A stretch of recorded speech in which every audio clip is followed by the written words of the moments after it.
Dělník se ráno směje, aby zahnal hlad. Celý den ho slunce pálí do dělnických zad. Když pak seká velkou díru do kamenný zdi, až když zazněj sirény, teprv zabrzdí. Svačině dá povárek, před má k tomu rád. K obědu českej s cibulí, pak se mu chce spát.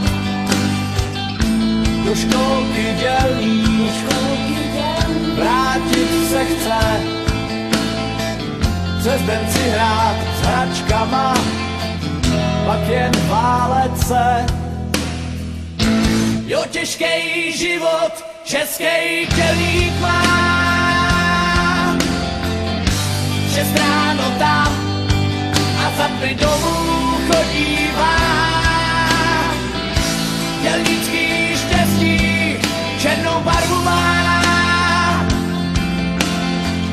Na půček a na 12